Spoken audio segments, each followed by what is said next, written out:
Hello everybody, and welcome back to a brand new video. In today's video, we'll be taking a look at the recent special elections that have happened and just talking about how much momentum the Democratic Party has gained over these past couple of months. So let's just get right into it here because there is a lot to talk about and there's just a lot to say. So I think that the turning point for this midterm election was the Dobbs decision, which is on June 24th, 2022. Prior to June 24th, I think we were headed for at the very least, a red wave type environment, maybe even a red tsunami. I was never really on the massive red tsunami train, but I think the Republicans are going to win the generic ballot by 5, maybe 6%. They're going to pick up, 2, 3, maybe even 4 Senate seats. They were going to, flip the House easily, maybe get to 240, maybe even 245 if they were lucky. And they were going to have a really good night. But then we had the Dobbs decision, which I think was very unpopular. I think over 60% of Americans are pro-choice, and in every single poll, the decision is unpopular. And the Republican Party relies on winning a lot of socially liberal voters in the suburbs, who are pro-choice but vote Republican for other reasons. But now that this issue is top of mind again, that hurts the Republican Party, and they've been polling really badly. Remember, they had a 2.5 point lead on the generic ballot on June 24th. They're now trailing by half a point. So we've had a 3 point shift to the Democratic Party nationally. And let's take a look at these special elections. So let's start in the state of Nebraska, which was on June 28th.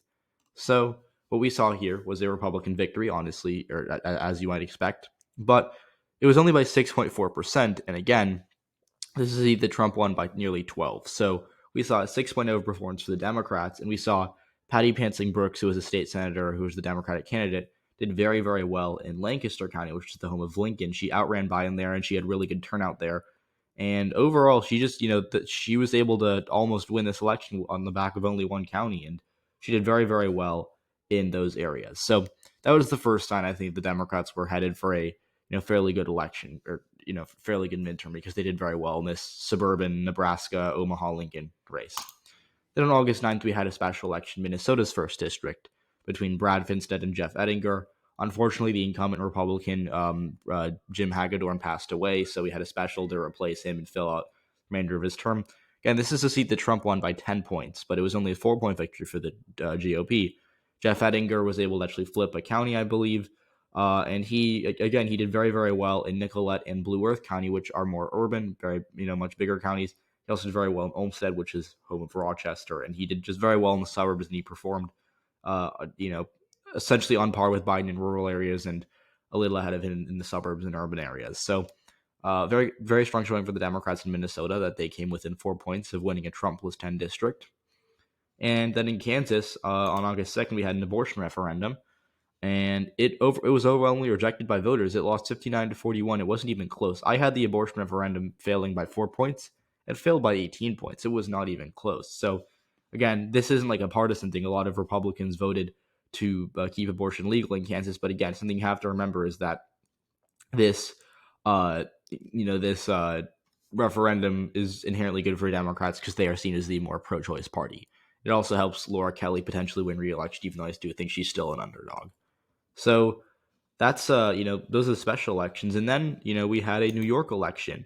So let's talk about this New York election. This is a seat that voted for Donald Trump by 7% in 2016, but then in 2020, Joe Biden won it by about 1 point. So it's a swing district, very, very competitive at every level. Again, this is a seat that Antonio Delgado, the Democrat, flipped in 2018 in that blue wave midterm, held on in 2020, but he wasn't. He then resigned to become New York's lieutenant governor with Kathy Hochul, and there was a special election to fill the seat. So the consensus was that the seat was lean Republican.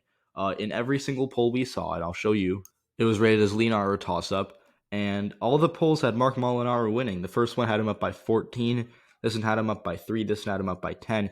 And this is a DCCC poll. They had him. They had Mark Molinaro winning by 3 points. This is a Democratic internal. Then DFP, which again is this year they've been pretty biased towards Republicans, but this is still a Democratic poll. On election day, they came out and said Mark Molinaro was up by 8%, which was, for a lot of people, they saw it as the nail in the coffin for Pat Ryan.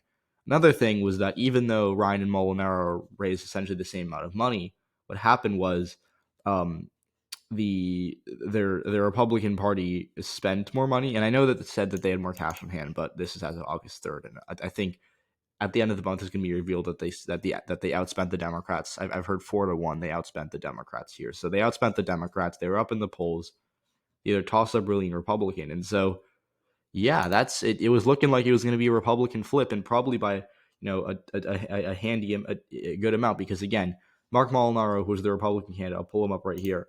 He was the 2018 Republican nominee for governor, and he won the seat by 11 points over Andrew Cuomo in 2018. Now, obviously, Andrew Cuomo was a bad candidate for upstate New York. He wasn't someone who had a ton of appeal to voters, but this was in 2018 an R+11 seat for Mark Molinaro.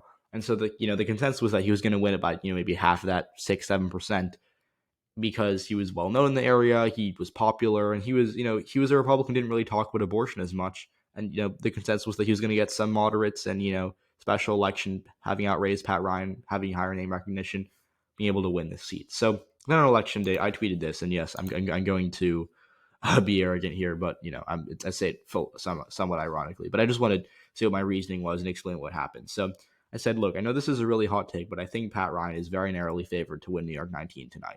Here's my reasoning and expectations for the election. So I did a thread. So number one, hard turnout from the Dem-leading urban areas as a share of the electorate will boost Pat Ryan. We saw this in Minnesota one and Nebraska one, where the urban counties turned out more than the rural counties. So that is true.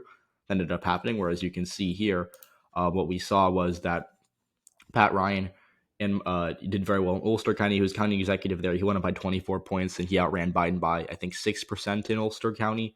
Again, this is one of the biggest counties in the district, and I believe it did cast the most votes in the seat. So Ulster County, very, very solid for Pat Ryan. Obviously, him being from there helped him out too. So I said that. Then after that, I said Molinaro needs a ton of rural Republicans to turn on this election to counteract Ryan's likely strength in the bigger counties. But the early vote data looks bleak for him. Plus, I don't know better Republicans to turn out today. So yeah, that was really what happened. Ryan had a big lead in the early vote. And yeah, the Republicans cut up on election day, but not enough. Because again, lower propensity voters are less likely to turn out for special and midterm elections. And I think a lot of rural voters sat out this election, which hurt Molinaro. Another thing, I addressed this earlier, but I'll say it again. Molinaro did very well in 2018 in a local race against Andrew Cuomo. Now he's in a much more polarized race for federal office in a post-Dobbs environment. I think a lot of Democrats voted for Molinaro in 2018 governor. Do come home for Pat Ryan. That happened, obviously. And lastly, I don't care about the DFP poll, which was a very hot take, as everyone was saying, oh, it's over for Pat Ryan. He's down 8% in this DFP poll. No way he pulls it off. And I looked at the crossups of the poll. They oversampled white voters by 11%. They only had degree holders making up a third of the electorate. Overall, have been quite bad this year. They showed Herschel Walker winning in Georgia. They just haven't had a great track record. And again, this poll didn't really affect my mind too much. So then what I said was, now, none of this makes me 100% confident Pat Ryan will win. It's still a toss-up. But if I had to guess, I'd say Ryan pulls out a very close victory and beats Molinaro by a point or so. If I'm wrong, I'll take full accountability. But this is where my head is at. And all of these things, the path that I showed for Pat Ryan, nearly everything really happened. And so not all the votes are in, but again, I think we still have some absentees. I think Ryan's lead will either grow a little bit or stay where it's at. But either way, it's been called. So, again, this is very, very good for the Democrats that they are able to win a Biden +1 seat, outrun Joe Biden in a supposed red wave environment. Like, if you look at only this election, this is a 2% swing towards the Democrats from 2020. 2020 was a D +4.4 environment. So that would be a D +6 environment, or 6.5 environment, which would be crazy. But again, if you believe the special elections, which a lot of people were saying last year after the Republicans won Virginia, oh, it's a red wave environment, right?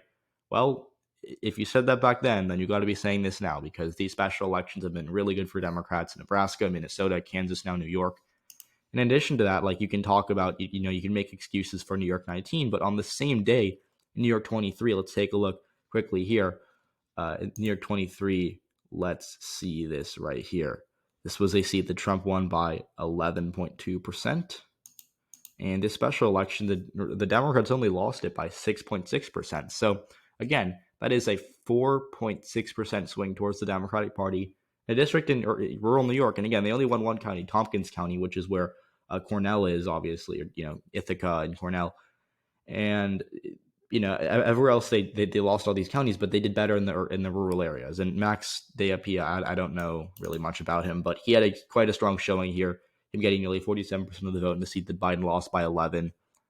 Very, very good for him. So we've had 5 special elections in a row that have been really good for the Democrats, and they were able to hold on to this ultra competitive seat in upstate New York. And I'm thinking, I think the Democrats now have a real shot at holding the House. I think that they're favored to win the Senate as of right now. And yeah, I'm really rethinking the environment win, because again, this is not what, like, this would be a layup for Republicans in a red wave environment. A D+1 seat with Mark Molinaro, who is a great candidate, one of their best candidates this entire year. They should have won this seat by 6-7%. And I literally said that here. I'll show you this. I said that in the tweet. Mark Molinaro outspent Pat Ryan massively, was an institution in the area, and was an alleged red wave environment. He lost by more than Trump did in 2020. This is unambiguously a disastrous result for the GOP. Again, I said it here. In anything close to a red wave environment, Molinaro should have won by at least 5 or 6. At least. So again, candidate quality, money, red wave environment, should have won by 5, 6, 7%. He's going to lose by about 2%, maybe even more than that. So I am just, I'm just rethinking a lot of my predictions. Originally, I thought the Democrats can lose the Senate, didn't really have a chance at the House. But again, if this is the result, this is a result that correlates with Democrats gaining seats in the House. I'm not predicting that. Someone don't take that out. Please don't take that out of context. But again, that's what we're seeing. So just want to talk with this. Just want to let you guys know in case you didn't follow the election too much, which is fine. Obviously, it's just a special election. But yeah, this is a massive victory for the Democrats. Probably their best win since the Georgia runoffs. And a great result for Pat Ryan and the Democratic Party. And I think the House is now in play for Democrats, and they have they're back in the game, really. They're back in the game. So thanks for watching this video. I hope you learned something. I hope you enjoyed. If you did, please leave a like, subscribe to the channel if you haven't already. With that, I'll see you all in the next one. Bye, guys.